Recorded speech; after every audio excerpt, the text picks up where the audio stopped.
Electrocast. There's a change happening in the way we live, the way we work, the way we spend our money and make our decisions. We are evolving to be more conscious in our actions in a way that serves the world and makes it a better place.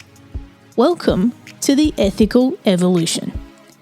The Ethical Evolution podcast is brought to you by Ethical Change Agency. I'm Bindi, I'm the founder, and my mission is to help ethical entrepreneurs and holistic healers to find their voice through spiritual coaching and podcasting. I'm honoured to bring you the stories of those who create change through healing, kindness, innovation, purpose, and spirit. Understanding that to create collective change, we need to be the change. It all begins with us. With 30 years' experience, Christian de la Huerta is a sought-after spiritual teacher, personal transformation coach, and leading voice in the breathwork community.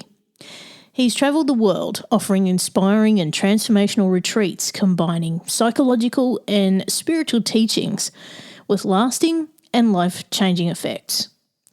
An award-winning, critically acclaimed author, he's spoken on the TedX stage, and his new book, Awakening the Soul Power, was described by multi-Grammy Award winner Gloria Estefan as a balm for the soul of anyone searching for the truth and answers to life's difficult questions. I truly enjoyed every connected moment with Christian and felt each breakthrough in our conversation despite the distance. There are some true lightbulb moments here, so please enjoy and take as much from it as you can. Welcome, Christian, to the Ethical Evolution. Thank you so much, Bindi. I'm so happy to be here with you. Been looking forward to our conversation. Me too, and I know this has been coming for quite a while, so I'm super pumped to have you with me today. Now, for those who don't know who you are, can you tell us who you are and what you do? Yeah, I've been doing personal transformation, retreats and coaching for the last 30 years. Up until pandemic times, I've been doing retreats. Those are all on hold now for obvious reasons. And so, that's what drives my life, just supporting people's process of healing, of getting free from all the ways in which we allow ourselves to be held back by our fears and our limited thinking and the conditioning of family and society and culture and all that stuff.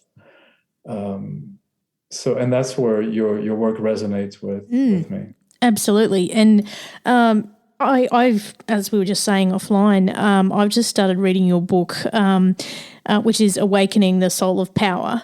And to preface it, it does say how to live life heroically and set yourself free, as you just mentioned. And it's the first of one of the books in your Calling the Hero series.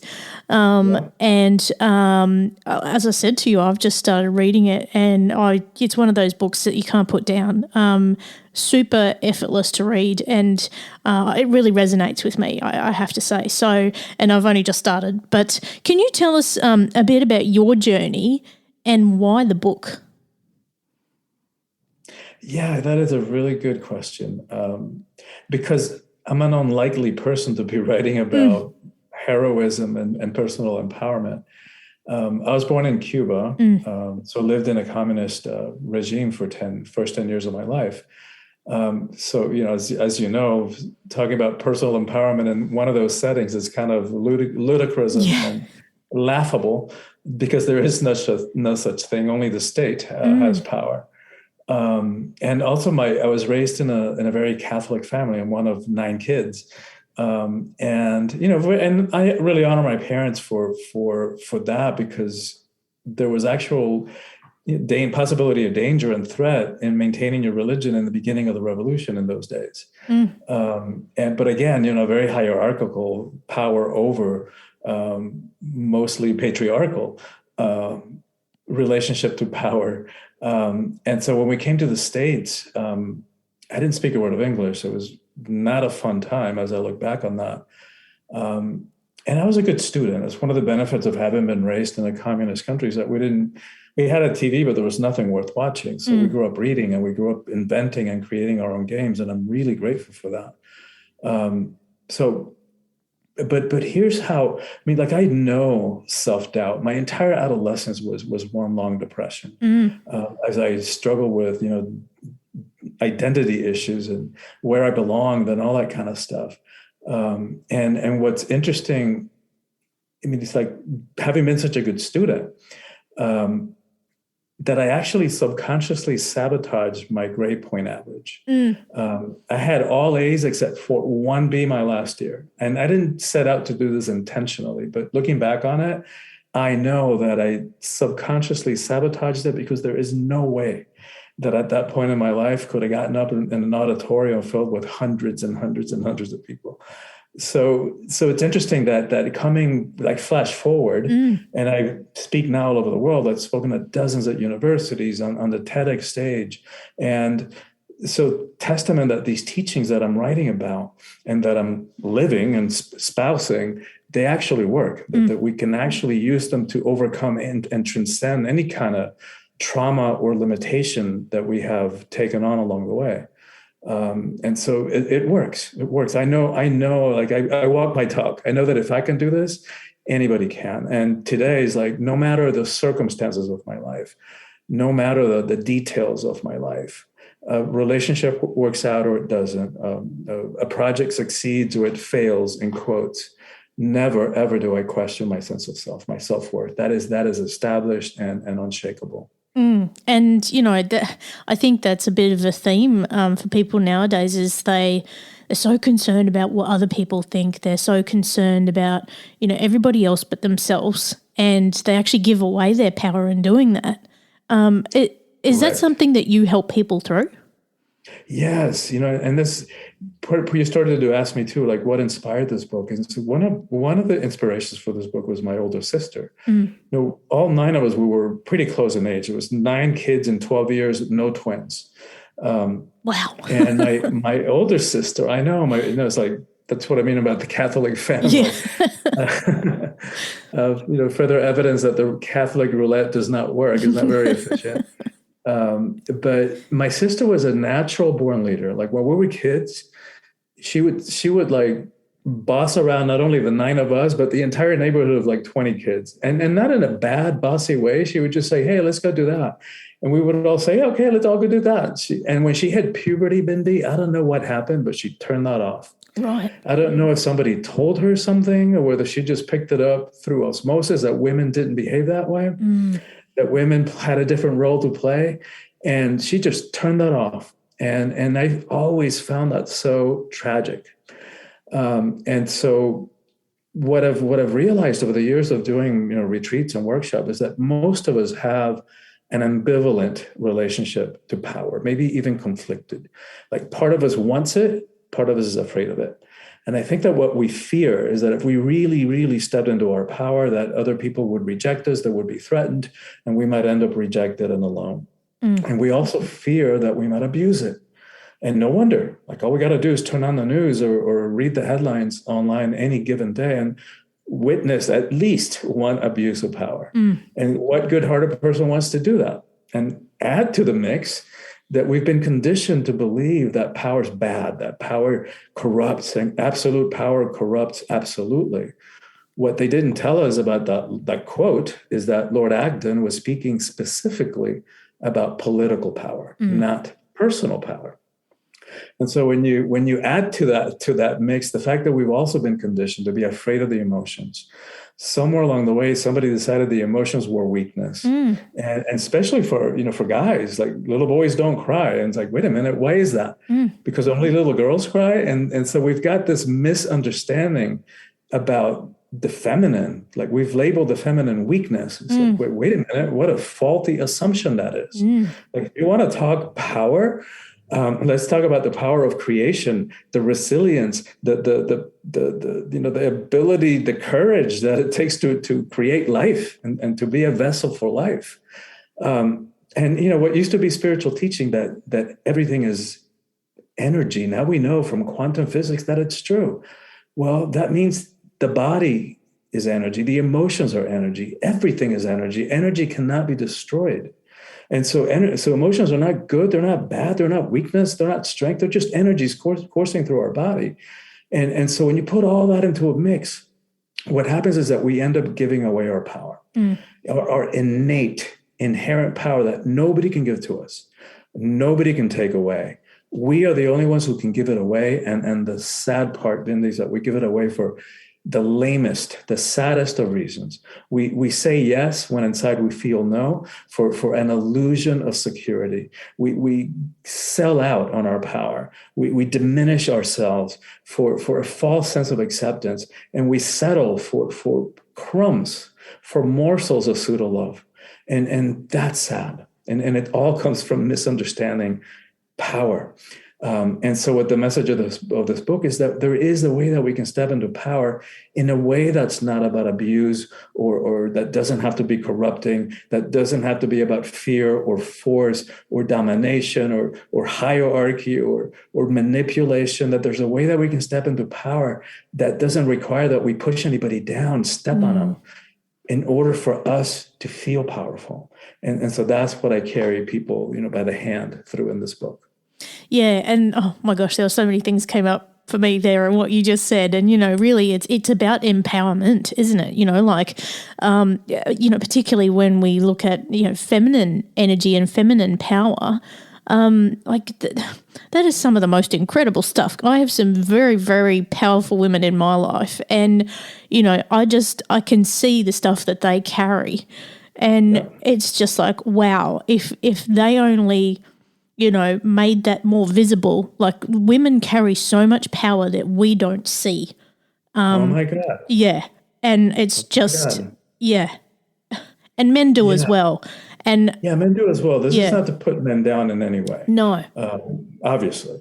But the book is for everybody, but it has a particular message about women's empowerment. And that comes from my belief. Well, I would say even conviction, that is the single most important thing that needs to happen in the world. And it's not to idealize women. It's not to put women up on a pedestal. Women also abuse power. And it's certainly not to give women more stuff to do and more of a mess to clean up in this world of ours. But it's because as a world, as a species, we've been functioning so off balance, so off kilter, where it comes to that balance between the feminine and the masculine energies that we all have. Right? We're part of the universe, and the universe is balanced between the masculine and the feminine. We are the only ones that repress the feminine, and we've made it wrong, and we turned it into weakness because of some misunderstanding and cultural conditioning.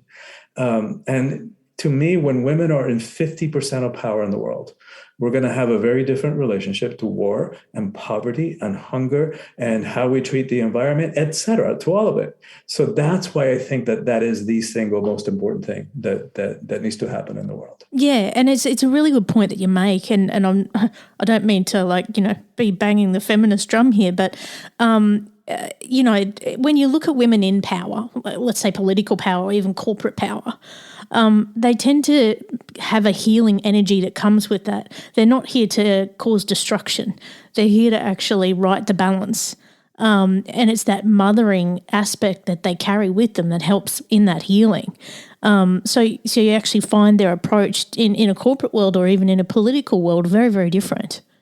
Yes. And I mean, one great example is your next door neighbor, Jacinda. Yeah.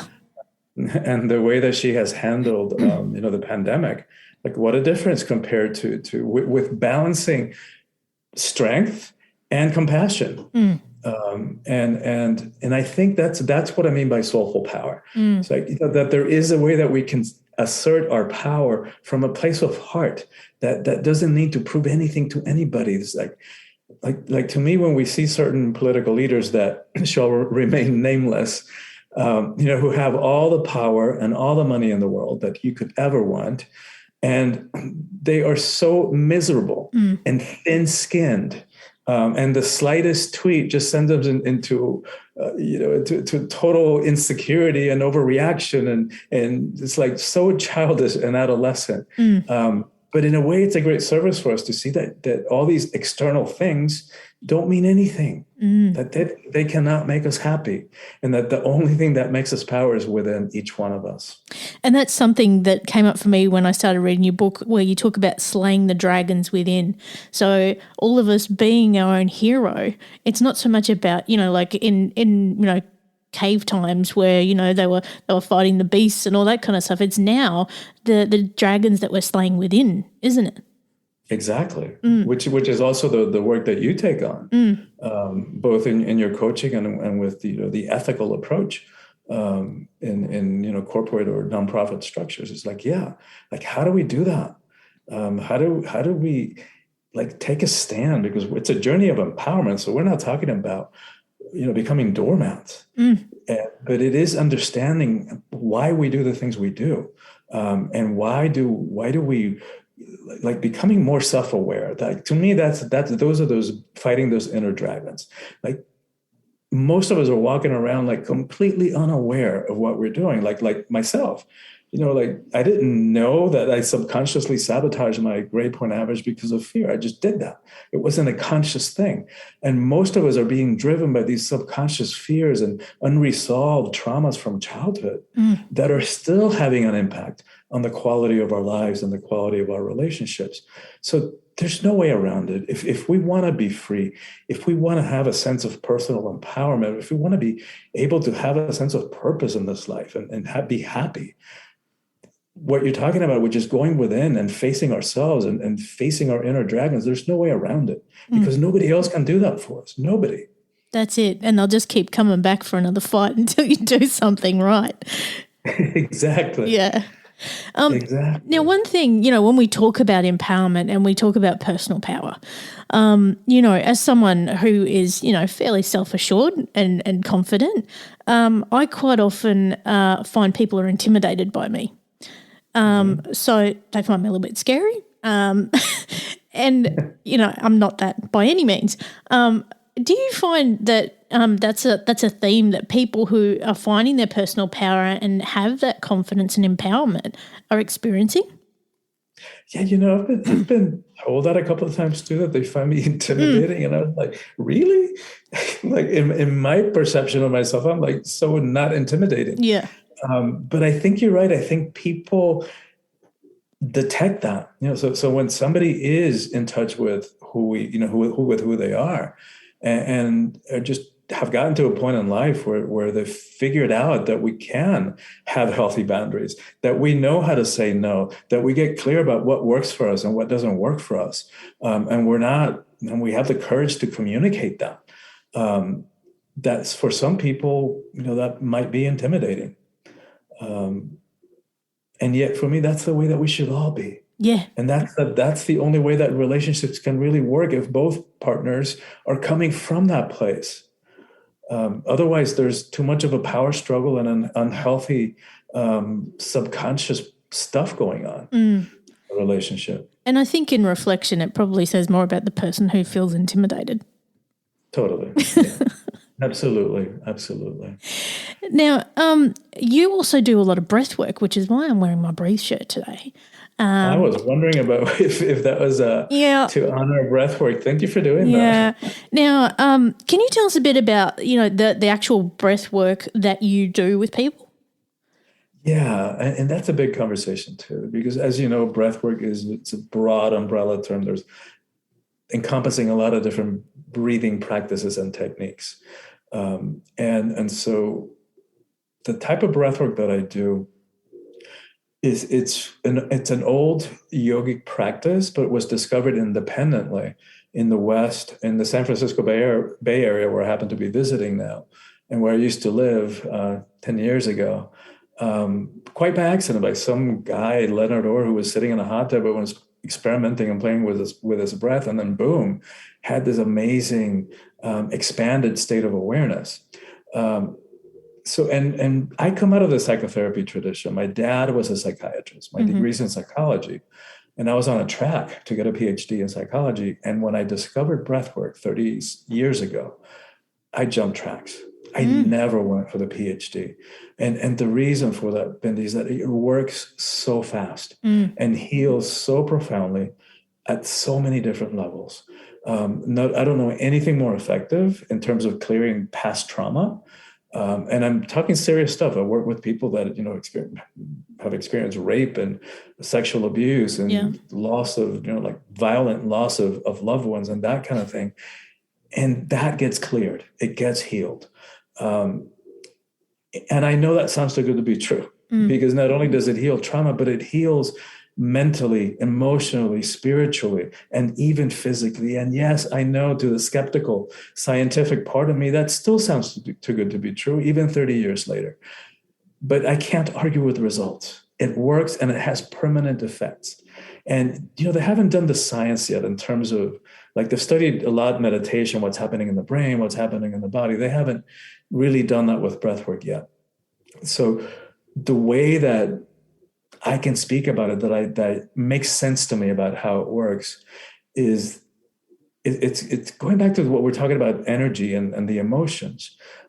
Because all those emotions that we swallowed, right, countless times in our lives, because we were afraid of confrontation, or we wanted to not rock the boat too much. And so we swallow our truth and we don't express what's really going on inside of us. Well, that stuff just doesn't go away. Right? Those energies cannot be destroyed. They can only change form.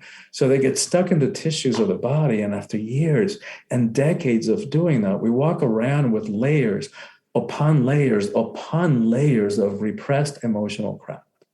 And here we are, like, trying to have a relationship in the present.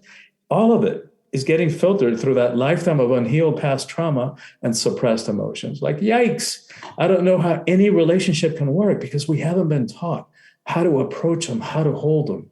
And we certainly haven't been taught how to clear ourselves of that repressed emotional crap, which we start dumping on each other, projecting on each other. And that energy has to come out one way or the other. So what happens is we suppress, and then the next unfortunate one comes and they say something to us, they rub us the wrong way, and boom, explosion. Inappropriate to that particular situation, because we've been suppressing that stuff for so long. Or suppress, that energy has to come out. And so it starts seeping out and showing up in the body as physical symptoms, as illness, cancer, heart attacks, ulcers. So we've really got to get this. We've got to get in touch with our emotions and master our emotions, because to do that is the opposite of weakness. Like, to know who we are, to be in touch with what we're feeling, to have the courage the self-awareness first, and then the courage to communicate those emotions responsibly, like owning that they're our emotions and that nobody can make us feel anything. And learning how to communicate those powerfully and compassionately and gracefully, meaning in a way that they can be heard, rather than just dumping them like a 2-year-old having a tantrum. That's the stuff of mastery. That's like mastery level stuff. So the complete opposite of emotion. And breathwork is really, really good and helpful in clearing ourselves from that cauldron of repressed emotions. And it works fast. And, I mean, for me, my experience with breathwork, other than meditation, years ago, I actually did like a Kundalini breathwork yoga thing. And oh my gosh, like the places you end up, it was just incredible. If you just surrender to it and just try, it's incredible what can happen. It's amazing, because on top of the healing, as you're pointing us to, it can provide some of the most amazing, exquisite, like, experiences that I've ever experienced, and many other people. Like, people often report, unitary moments, like feeling connected and interconnected to the cosmos, being an integral part of everything. People have communication with loved ones who have passed. People have, appearances with and experiences with different aspects of the divine. It's just amazing that all that can happen just from breathing. But then again, if we think about the fact that in most spiritual traditions, and even some secular languages, the same word, one word, can mean spirit or breath, depending on how we're using it. So for example, from the ancient Greek pneuma, from which we get pneumonia, that word meant both soul and breath. And from the Latin spirare, that root, we get both respiration and inspiration or expiration. And in Hawaiian, ha means breath and spirit. And in fact, they have, this is an interesting thing, that they have a derogatory term for white people. They call white people howlies. And what that word means is literally no breath. Wow. Yeah. There's no coincidence in any of this, is there? Like, it's just, it's so clear. And, you know, who needs drugs when you could just breathe? Seriously, it's that simple. You know, it's so funny you say that, because a lot of people over the years have told me, you know, when after they do a session with me, they say, I got to that same place that I did with sacred plant medicine. Yeah. There's, I don't know, there's something in oxygen, I tell you, if you get enough of it. But one of the things, I really loved how you explained how emotions and that conditioning, and it becomes almost like a filter that, or a wall that is built up within us that holds the real us back. That's kind of, I think what you were trying to explain there is that it's almost like you're trying to communicate through this filter, and, you know, it gets to a point where something's got to crack, you know, and I think there's a point in your book where you talk about it, or on your website where you talk about it, all it takes is a crack, you know, to let spirit in. Yes, absolutely. And that's part of there's two things that I teach in every one of my retreats. One is breath work, because I've yet to come across anything, like I said, that heals as quickly and as profoundly. The other thing that I always talk about is understanding the ego mind. Because if we want to have relationships that have a chance at working, if we want to have a sense of personal empowerment, if we want to have a life that is filled with meaning and with purpose, we've got to understand the ego. And there's so much misunderstanding about the ego in the world. And, you know, we don't have the time to get into it, all of it here. But here's a great visual. If you put a football in the center of a stadium, that's what the ego is. Who we are is actually the stadium. And we've allowed this tiny, tiny, infinitesimal part of who we are to think that it is all of who we are, and to make really important, critical, consequential choices about our lives, about our relationships, from its very small, limited, and always fear-based perspective. So that's what I see when you speak about having that crack, is like understanding is like, wait a minute, I am not that. I am not that tiny little baseball. And I mean, there's so much more to say about that, about the ways of the ego, and understanding why we do the things we do, so that we can break out of these patterns. Because just applying it to relationships, for example, we get caught up in these patterns of unhealthy patterns that sometimes we sabotage our relationships before we even get started.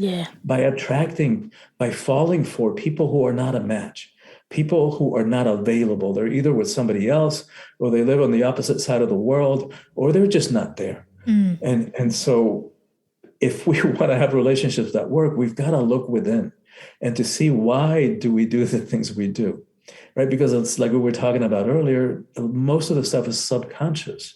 So there's nothing that we can do about what we can't see. So the first step towards freedom is becoming aware. And part of that is that crack into consciousness. That once we understand that we're not the football, that we're actually the stadium, then that begins to open up possibilities. And that puts things in perspective so well, you know, like understanding you're the stadium and not the football. That really puts things into perspective. So in terms of transformation, Christian, what kind of change have you seen in people when they work with you? Oh my God, so many.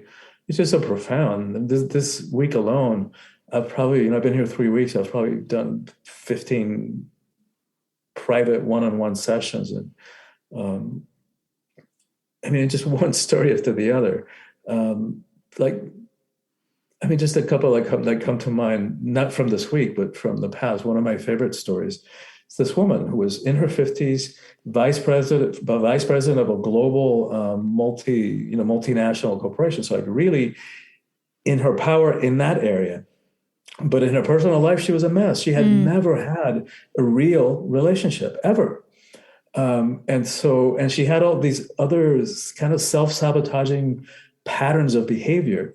And so after doing several retreats with me and multiple breathwork sessions, she recovered this memory that she had been sexually abused, and she'd repressed it.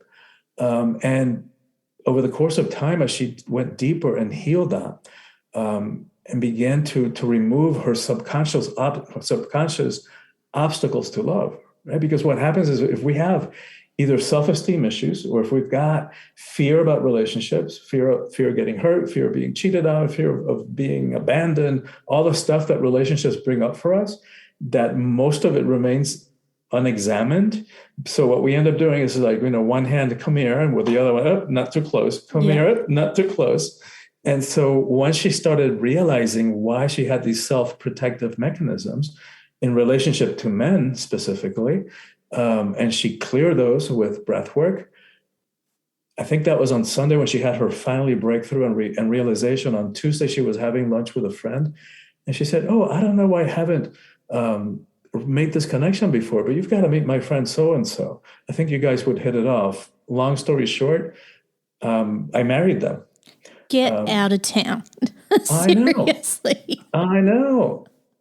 And that comes from removing the stuff within us, right? The fears, the unhealthy patterns. If we do the care, that work inside of us, which is heroic, that's what we're talking about, right? Slaying those inner dragons. It wasn't fun for her to recover those memories. She had to work through that. But the reward is like incredible, right? Not only did she find freedom, but she found the relationship of her dreams. And it's like an ideal relationship. Like they get along great. And it's just a pleasure to watch, and it warms my heart every time that I think about that. So you must find your work so rewarding when you see such life-changing transformation for people just through things like breath work. Oh my God, Bendy, so many times. It really is humbling. And I'm glad that I don't have to choose between my work, my mission, and sex. But if I had to, I would. Because the depth of satisfaction, the profound satisfaction and meaning that I get from my work, it's like there's nothing like it. Nothing compares. Incredible. Well, if that wasn't the best sales pitch for breath work, I don't know what is. I even want some. Better than sex. And just coming back to your book and how you talk about a hero, one thing I really love that you do is you don't place a gender on a hero. Everyone is a hero regardless of how they identify. Yeah, that's true. And that, I think that's one of the ways in which COVID, without minimizing all the tragic parts of it, both personal in terms of health and lives and the economic impact, et cetera, without minimizing that. But if we look under the surface, it has served us, or it has the potential to serve us. And one of those ways is it's expanded the way that we think of heroism. Like before that, for most of us, when we heard the word hero, we'd probably think, either person with a cape, flying through space, or superpowers, or, like a warrior or a first responder or a firefighter, people who place their lives at risk for the sake of someone else or the sake of a greater cause. But now, after the pandemic, we include our healthcare practitioners, our nurses, our doctors, our respiratory therapists, and we even include, like the delivery people and grocery store clerks who in the beginning really placed their lives at risk for the sake of the rest of us. And so then the book asks the question too, well, what about the rest of us? And helps us to see that there is a hero inside each one of us, and that to live life consciously is nothing less than heroic. I think that sometimes just living in this world of ours and all of its challenges, that alone, just getting up in the morning and putting one foot in front of the other and taking one breath and then another, that alone can be heroic some days. But the way that I write about is it's a deeper way of looking at it. And yes, we all have access to that. Yeah, and it's really, I guess, if you break it down simply, you're rescuing yourself, aren't you? Yes. Exactly. No one can rescue us. By being your own hero, you're rescuing yourself. And by doing that, there's an on-flow effect in that, this is how that collective change happens is, you heal yourself, you help heal others. Exactly. It's a ripple effect. It's a domino effect. Yeah. Absolutely love it. Now, I do want to loop back to breathwork before I let you go. And one thing I do want to ask you is what is a simple exercise that anybody can do if they want to just, if they've got 5 minutes, they want to do a little bit of breathwork by themselves to sort of help them through their day? Yeah, that's a great simple. So there's a lot of different breathing techniques. Many of them are for relaxation, for managing stress, for sleeping better, those kinds of things. And it's really good for that. Then there are other ones that are like faster, more dynamic, that are for focusing. There's some that I do, right before a meeting or right before a podcast. Sometimes if I need to bring my energy up, there's some that are really good for that. But I think most of us deal with stress, and particularly in these times of pandemic where there's so many unknowns. Let's go with one of those. So, it's as simple as slowing down the breath. Mm-hmm.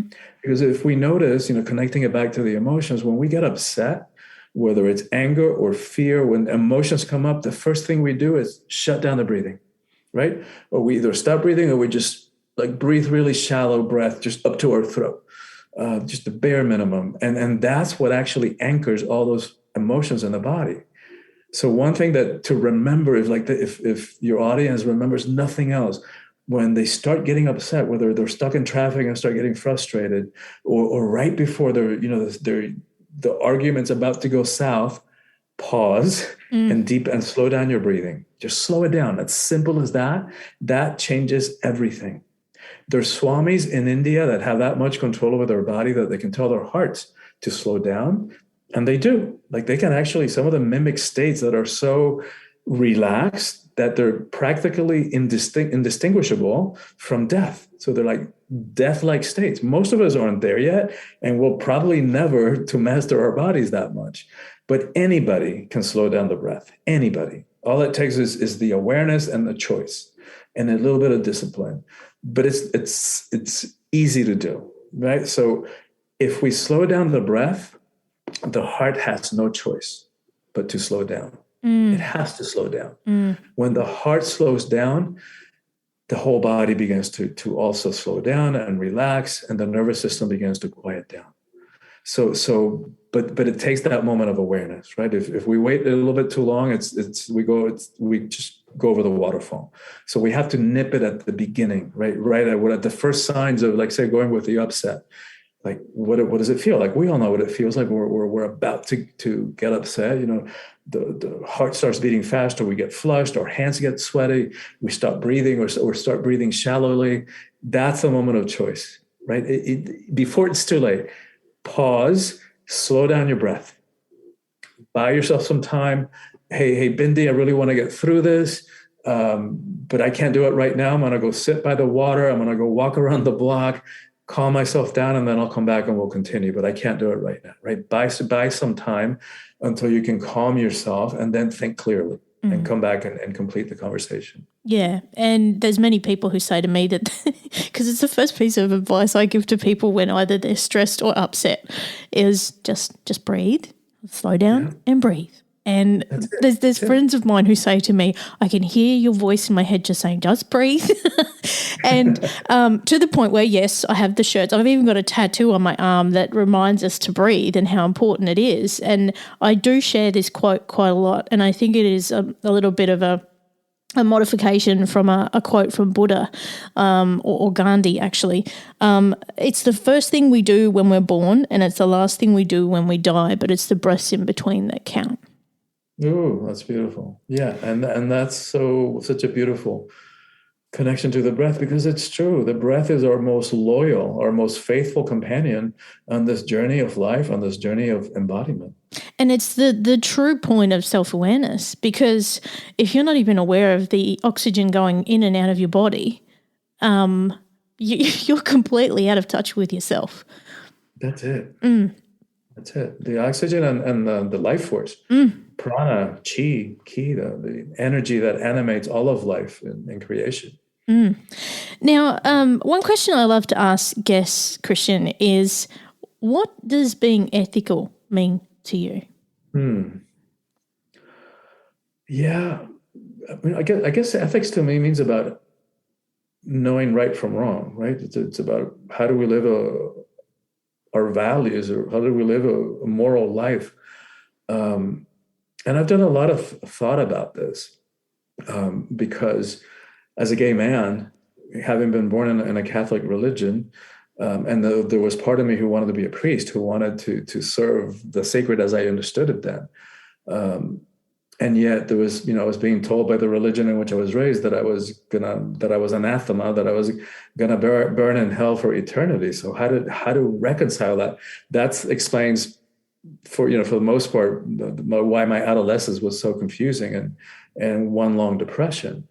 But the benefit of that is that so that we have, because we're outsiders, and less so now, but still it's a certain smaller percentage, whether it's 3% or 10%, who knows, of the population, and there's still so much judgment and injustice and oppression throughout the world. But one of the benefits of that is that because we are outside of the rules, outside of the system, we get to make those choices for ourselves. Right? We have to decide what's right and wrong. And for me, it's like, am I going to base my perceptions of what's right and what's wrong on texts that were written 2,000 years ago or longer, that have been translated and mistranslated and retranslated and taken out of their cultural and historical context? And am I going to base my moral judgment on when they were written at a time where women weren't even human, women were property? It's like, I'm not.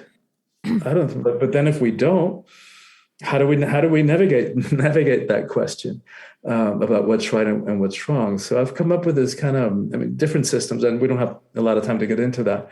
But I think there's like a progression of ethics, or a progression of morality. I think that we start with fear, like we do or not do something because of fear, either fear that we're going to get kicked out and divorced or end up in hell. And then as we evolve a little bit more, it becomes kind of karma, right? Well, I'm not going to do that because it's going to come back to me. Or I'm going to do that because it's going to come back to me, right? So it's a little bit more evolved, but it still has a little bit of fear in there. And then I think, to me, that the deepest level of navigating morality or navigating ethics, it's what I call the namaste morality, right? If I really see the goodness in you, the sacred in you, the highest and the best in another one, how can I steal from you or harm you or rape you or invade your country? How can I do that, right? Because that takes us to the level of the stadium in which we are no longer separate by these individual separate ant-sized personalities, and we begin to experience life as interconnected with not only other humans, but with all of life. And so at that level, how can we harm each other? Like, we're harming ourselves. So anyway, maybe that was too much for you to answer your question. Oh, no, I absolutely love it. And there's no wrong answer. There's absolutely no wrong answer to that question. And I just love people's perspectives of what ethical means to them. And yeah, wow, that took us to a whole other place. Now, Christian, if people want to find out more about you and get in touch, how can they do that? Well, let's see. My website is soulfulpower.com. And from there, they can access my social media. So yeah, if anybody who's listening goes to soulfulpower.com, for your audience, we'll send them a list and they get on my email list, which we know how easy it is to just click unsubscribe if it doesn't work for you.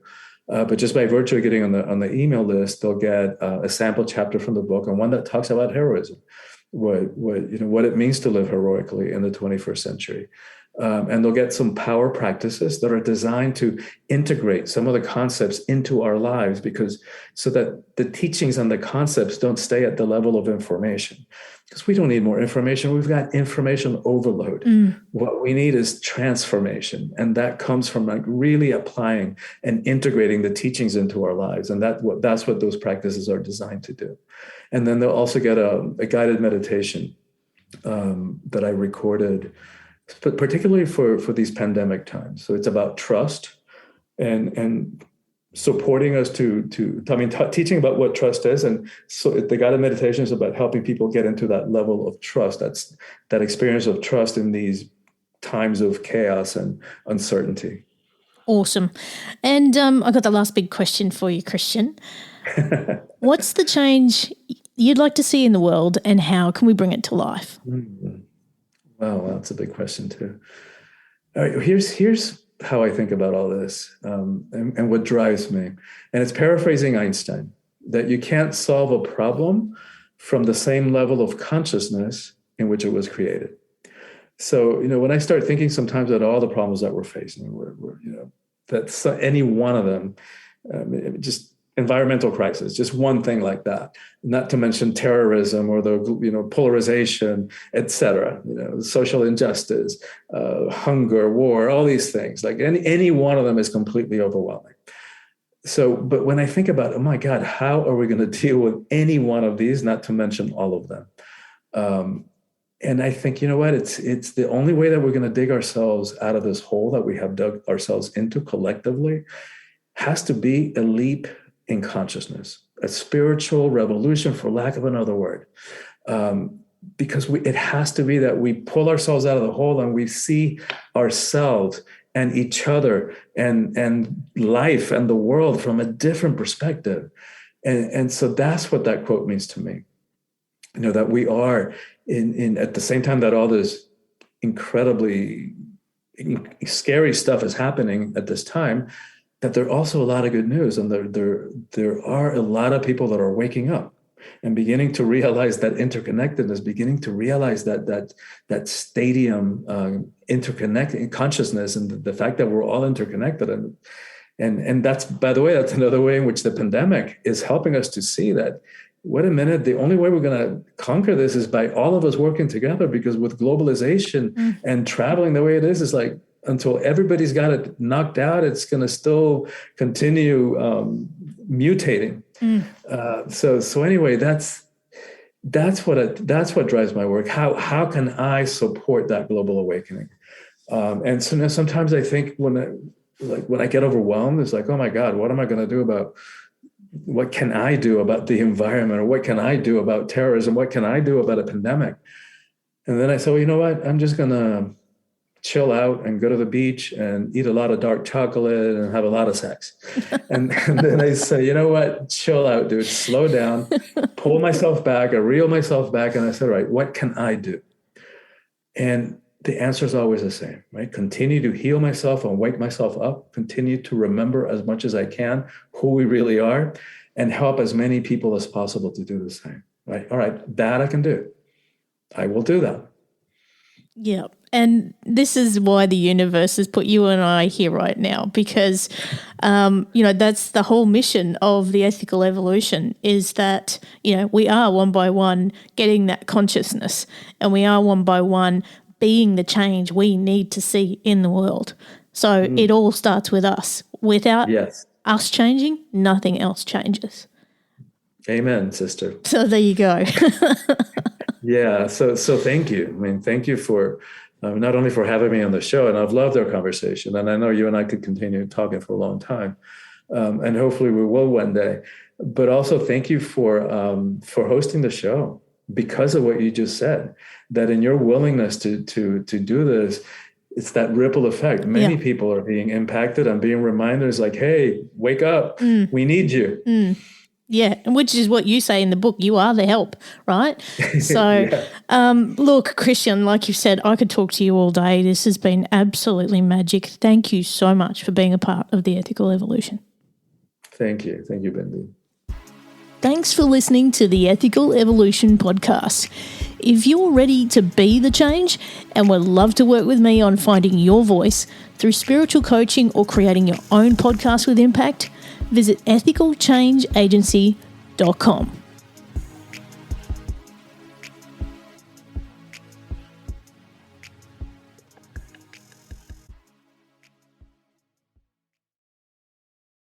Welcome to Ringside with Ray and Prince. My name is Ray Leonard Jr. Oh, is that the shit? No, that's just my dad. My name is Prince Daniels Jr. Daniels again with a big home touchdown. On this show, we come to humanize Athletes, entertainers, business executives. We're going to see what makes them tick. Tuesdays, 10 a.m. Pacific time on Spotify, Apple, Amazon, and wherever you get your podcasts. We'll see you there. Peace and power. Electricast. Welcome, explorers of the human experience. This is Let's Talk Soul, and I'm your host, Claudia Monticelli. We're not afraid of the great mysteries of existence here. Soul versus consciousness, we're on it. Spirituality versus science, we've got that covered too. Join us in navigating these profound topics with wisdom, curiosity, and a dash of audacity. Whether you're a spiritual veteran or just starting your journey, Let's Talk Soul is your passport to the unknown. Let's Talk Soul, diving into the depths of the human spirit. Subscribe now wherever you get your podcasts. Electricast.